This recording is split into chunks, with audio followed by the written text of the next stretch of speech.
का हमारा जो टॉपिक है वो है एनिमल टिश्यू।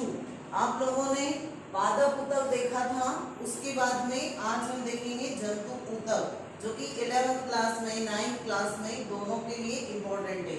इंग्लिश में इसको कहते हैं एनिमल टिश्यू, है ना। ऊतक आपको मैं बता चुकी हूँ कि कोशिकाओं का ऐसा समूह जो रचना में, उत्पत्ति में, कार्य में, सब में एक समान होता है, उसे हम क्या कहते हैं? ऊतक। और ऊतक का अध्ययन करने वाली शाखा क्या कहलाती है? औतिकी। इसको कहते हैं हिस्टोलॉजी। क्या कहते हैं? हाँ, औतिकी। ऑब्जेक्टिव के लिए इंपॉर्टेंट क्वेश्चन है औतिकी या हिस्टोलॉजी।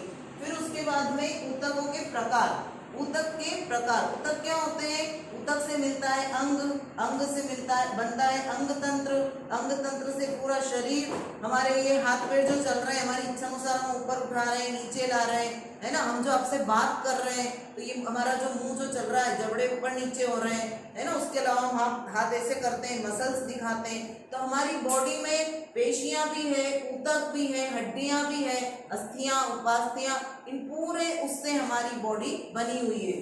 तो हम इसको ऊतक के अंतर्गत देखेंगे। ऊतक मीन्स टिश्यू कितने प्रकार का होता है? जंतु ऊतक। सबसे पहले उपकला ऊतक, संयोजी ऊतक, पेशी ऊतक, तंत्रिका ऊतक। उपकला ऊतक जिसको इपिथेलियल टिश्यू भी कहा जाता है, संयोजी ऊतक जिसको हम कहते हैं कनेक्टिव टिश्यू, पेशी ऊतक मस्कुलर टिश्यू, तंत्रिका ऊतक नर्वस टिश्यू। अब इस तंत्रिका ऊतक के अंतर्गत तंत्रिका कोशिका आती है। एक्टोडर्म से इसकी उत्पत्ति होती है। भ्रूण जब बनता है 3 लेयर होती है। ऊपर के जो ऑर्गन्स बनाती है वो कहलाता है एक्टोडर्म। बीच वाले जो ऑर्गन्स बनाती है हमारे अंदर जो बॉडी में होते हैं, मध्य पार्ट, वो मेसोडर्म से, और बिल्कुल आंतरिक पार्ट जो होते हैं वो एंडोडर्म से बनते हैं। तो तंत्रिका ऊतक के अंतर्गत तंत्रिका कोशिका आती है। और तंत्रिका कोशिका में आपको इससे पहले वाली वीडियो में समझा चुकी हूँ, है ना, क्लास में समझा चुकी हूँ। आप उसकी वीडियो देखें अगर नहीं कोई बच्चे आए तो ये तंत्रिका कोशिका। अब बात करेंगे उपकला, संयोजी और पेशी ऊतक की। इपिथेलियल टिश्यू, भ्रूण की तीनों परतों से इसकी उत्पत्ति होती है। एक्टोडर्म, मेसोडर्म और एंडोडर्म, तीनों से इसकी उत्पत्ति होगी। अभी उपकला ऊतक 4 प्रकार के होते हैं, ठीक है ना। इनका चित्र इतना इंपॉर्टेंट नहीं है। संरचना आप सामान्य संरचना है बना सकते हैं। शल्की मतलब स्केल्स जैसी। शल्की मतलब कैसे होंगे? जैसे मछलियों पे आपने शल्क देखे, मछलियों के शल्क कैसे होते हैं? इस तरह के, है ना, ये शल्की उपकला ऊतक। फिर उसके बाद में घनाकार, घन का आकार कैसा होता है? वो घनाकार। स्तंभाकार, पिल्लर जो खंबे होते हैं, स्तंभ, उसके आकार की स्तंभाकार। पक्षमाभी मतलब सीरियरी, जैसे ऊतक के ऊपर यहाँ पर ऐसे सीरियां पाए जाते हैं, है ना। मूत्राशय की पेशियों में वहां पे ये सीलियरी ऊतक पाए जाते हैं, पक्षमाभी ऊतक कहते हैं। तो ये 4 प्रकार के इपिथेलियल टिश्यू है, शल्की, घनाकार, स्तंभाकार और पक्षमाभी। संयोजी ऊतक, कनेक्टिव टिश्यू। संयोजी ऊतक हमारी बॉडी में बहुत इंपॉर्टेंट रोल जो है वो करते हैं, निभाते हैं। इसमें आप देखिए कंकाली ऊतक में अस्थि, उपास्थि, वसी ऊतक और रक्त। अस्थि मतलब बोन्स, है ना। उसके बाद में उपास्थि मतलब कार्टिलेज, वसी ऊतक एडिपोस टिश्यू और रक्त तो ब्लड है ही। अब आप अस्थि देखिए। अस्थि मतलब आप समझते हैं कि हमारी बॉडी में कितनी हड्डियां पाई जाती है? सबको पता है 206। कितनी होती है? 206 हड्डियां होती है। और सबसे बड़ी हड्डी जो होती है हमारी जांघ की, फीमर होती है। और सबसे छोटी कान की स्टेप जो होती है, स्टेप्स नामक एक हड्डी पाई जाती है, मेलियस, इंकस और स्टेप्स, वो सबसे छोटी होती है। तो ये अस्थि जो होती है इसकी संरचना कैसी होती है? तो अस्थि जो होती है और उपास्थि जो होती है, दोनों में कुछ अंतर होता है। क्या अंतर होता है? कि जब बच्चा माँ के गर्भ में होता है, जब भ्रूण होता है तो वो उपास्थि का बना होता है, उसमें हार्ड मटेरियल नहीं होता उस समय, तो वो उपास्थि का बना होता है। जैसे मेरे एक कान है, इस कान का ये वाला पोर्शन है, ये पिन्ना है, ये उपास्थि का बना हुआ है ना। आगे से ये जो नोस्ट्रिल ये है पूरे यहाँ पर, है ना, ये सब काय के बने हुए? उपास्थि के बने हुए। बाकी हमारे पूरी बॉडी में ये यहाँ पर सब क्या पाई जाती है? हड्डियां। उपास्थि मतलब लचीला, है ना, मांस जैसा लचीला पार्ट। और अस्थि जो होती है वो कैसी होती है? कठोर होती है। अस्थि में जो प्रोटीन होता है उसको कहते हैं ओसिन प्रोटीन। ऑब्जेक्टिव के लिए बहुत इंपॉर्टेंट है। अस्थि में पाए जाने वाले प्रोटीन का नाम बताइए। तो वो होता है ओसिन। कौन सा होता है? ओसिन। यहाँ ध्यान रखना, ओसिन।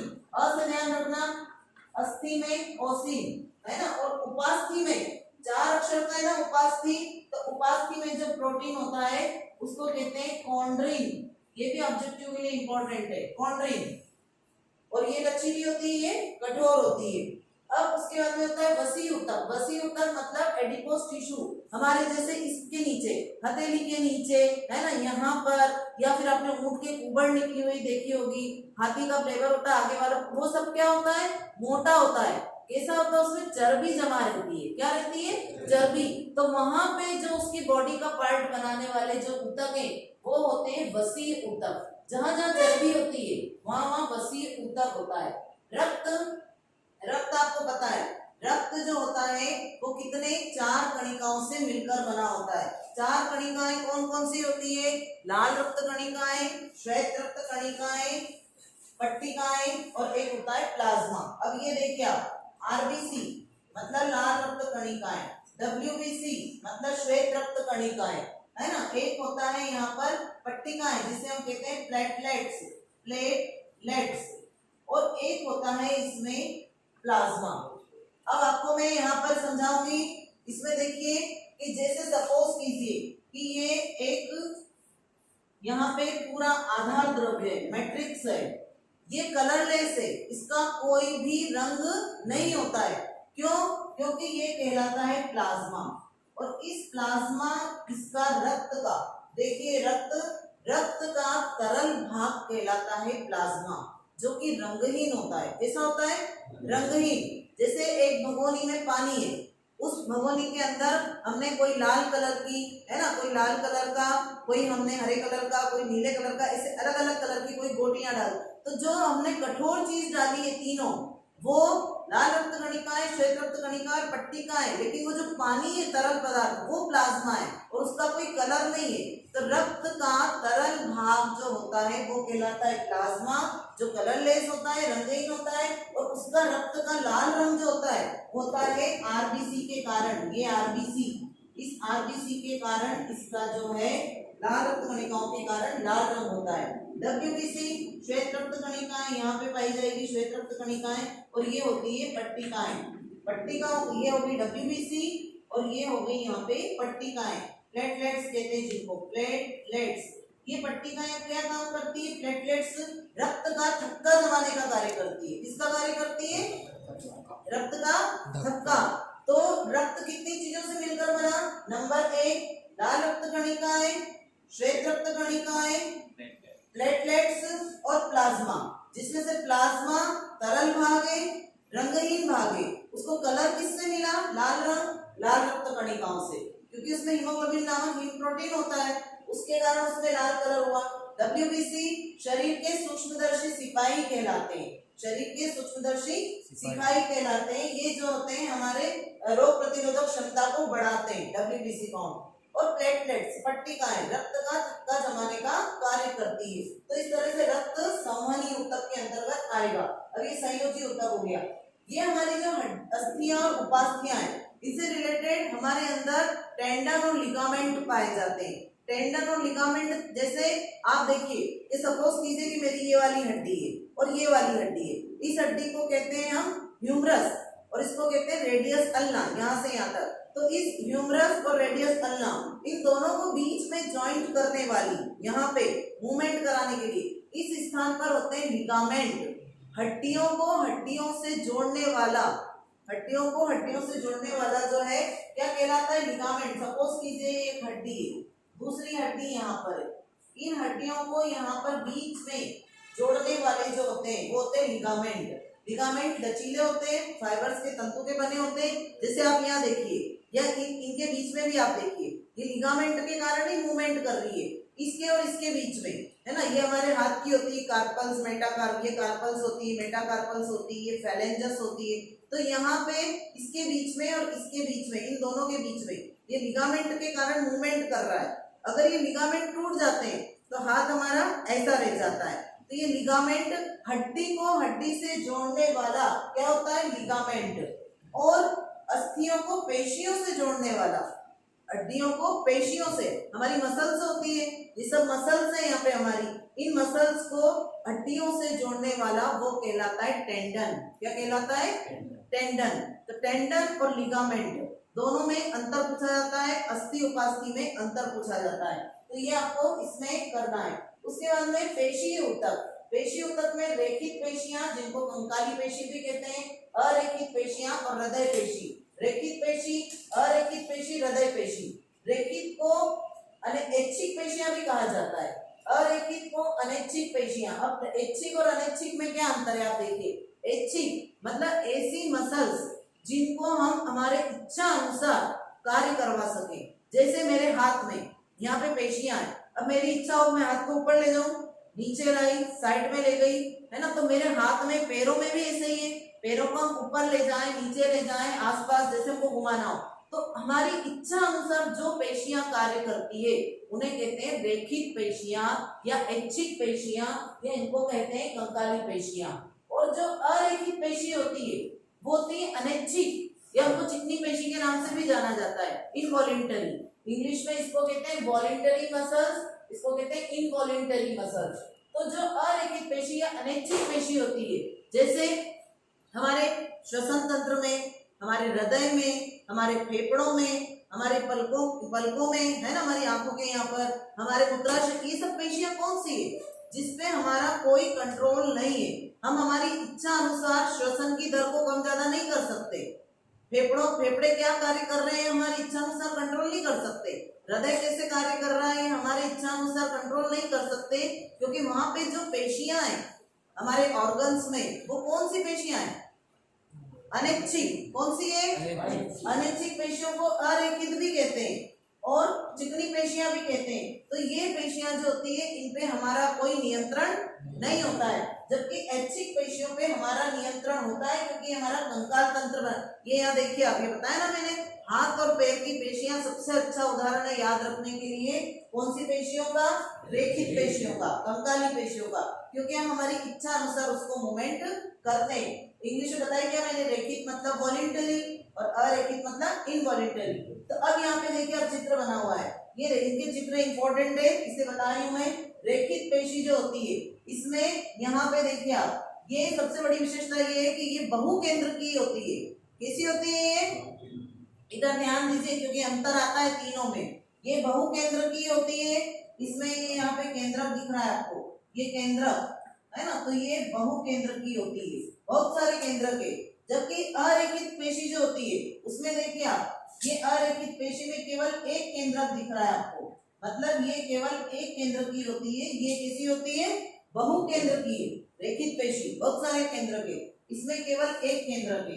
फिर इनके जो बाहर की लेयर होती है, ये इसके बाहर की लेयर, ये भी इसके बाहर की लेयर, जो बाहर की परत होती है उसको कहते हैं सार्कोलेमा।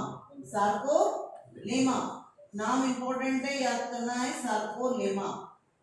अंदर का जो द्रव्य होता है, इसके अंदर यहाँ जो द्रव्य भरा रहता है उसको कहते हैं सार्कोप्लाज्म। दोनों में एक जैसा ही होगा, सार्कोप्लाज्म, अंदर का द्रव्य, ये सार्कोप्लाज्म है। और इसमें तंतु होते हैं, अनैच्छिक पेशियों में, चिकनी पेशियों में, इन तंतु को कहते हैं मायोफाइब्रिल्स। क्या बोलेंगे इनको, मायोफाइब्रिल्स। ये मायोफाइब्रिल्स, ये तंतु पाए जाते हैं, ऑब्जेक्टिव में भी पूछ लेते हैं कई बार।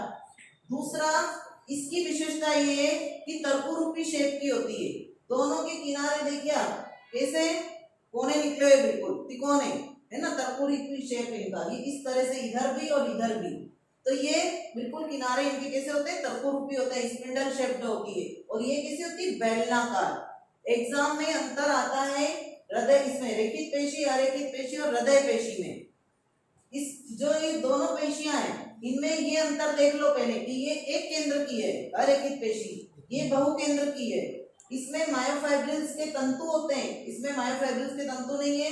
ऊपर की लेयर सार्कोलेमा कहलाती है, इसकी भी सार्कोलेमा होती है। अंदर इसमें सार्कोप्लाज्म, इसमें भी सार्कोप्लाज्म। ये बेलनाकार, ये स्पिंडल शेप्ड तर्करूपी। दूसरा, इसमें ये होता है कि इसमें बीच बीच में ये गहरी पट्टियां और हल्की पट्टियां होती है, इसको कहते हैं गहरी पट्टी, मतलब डार्क बैंड, गहरी पट्टी इसको कहेंगे, है ना, गहरी पट्टियां। और इसको कहते हैं हल्की, ये बीच वाली जो है ये हल्की, और फिर ये डार्क, ये डार्क, ये डार्क, ये डार्क, ये डार्क, और बीच बीच वाली लाइट, तो इनको कहते हैं गहरी पट्टी, इसको कहते हैं बीच वाली को हल्की पट्टी। तो ये इस तरह की इनमें जो है लाइट डार्क बैंड पाए जाते हैं। तो ये नाम याद रखें, फिर उसके बाद में हृदय पेशी। हृदय पेशी का स्ट्रक्चर आपको दिख रहा होगा कि हृदय पेशी जो होती है उसका आकार कैसा होता है, जाली जालिकावार, अनियंत्रित, है ना। किसी प्रकार का इसमें कोई जो है आपको देखिए किस तरह से जैसे खंडित दिखाई दे रही है पूरी, है ना। पूरा जो है इसमें इस तरह की ना तो ये तरकुरूपी होती है ना पूरी बेलनाकार होती है, पूरी जालनुमा संरचना दिखाई देती है। केंद्रक बहुत सारे होते हैं, क्यों? क्योंकि माइटोकॉन्ड्रिया भी ज्यादा होंगे, क्योंकि ऊर्जा ज्यादा चाहिए हृदय को काम करने के लिए। हृदय में पाए जाने वाली पेशी कार्डियक मसल्स, उसमें केंद्रक ज्यादा होंगे, माइटोकॉन्ड्रिया भी ज्यादा होंगे और जालनुमा इसकी संरचना होगी। और बीच बीच में इसमें ऐसी पट्टियां होती है, ये इनको कहते हैं अंतर्विष्ट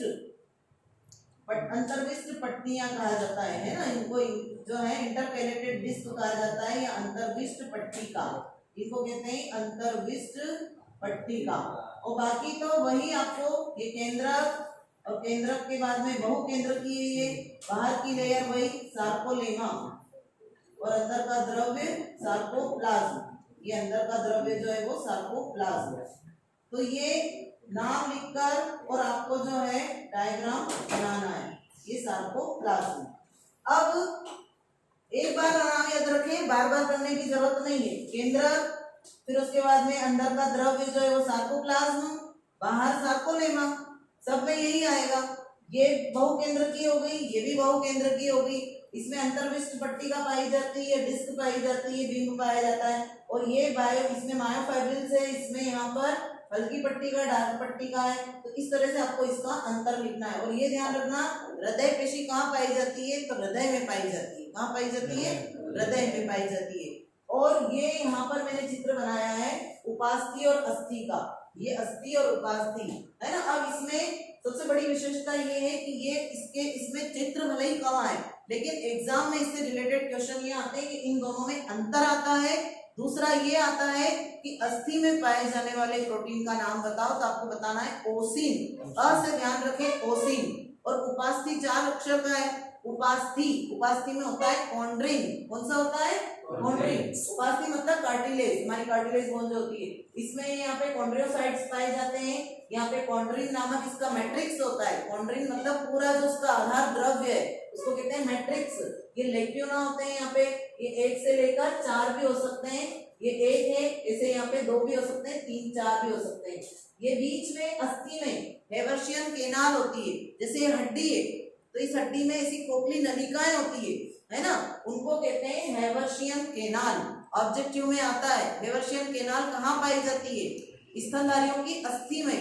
स्तनधारियों की अस्थि में, हम स्तनधारी प्राणी है, हमारी हड्डी में ऐसी खोखली ऐसी गुहा होती है, इसको कहते हैं हेवर्शियन केनाल। और ऊपर की लेयर पेरिओस्टियम होती है, इसकी ऊपर की लेयर पेरिकॉन्ड्रियम होती है। चूंकि ये कॉन्ड्रीन है यहाँ पे प्रोटीन और ये जो है कार्टिलेज का चित्र है, तो उसी से ध्यान रखें कि यहाँ पेरिकॉन्ड्रियम इसकी लेयर है और ये है पेरिओस्टियम, है ना। तो ये इस चैप्टर से जो क्वेश्चन इंपॉर्टेंट बनते हैं, बता दूं आपको क्या क्या करना है। नंबर 1 आपको इसमें करना है, एक तो अस्थि उपास्थि दोनों में अंतर, टेंडन लिगामेंट में अंतर, रक्त क्या है ना, इसके कितने भागों से मिलकर बना होता है। तो सबसे पहले प्लाज्मा, लाल रक्त कणिकाएं, श्वेत रक्त कणिकाएं, पट्टिकाएं, सबके कार्य मालूम होना चाहिए।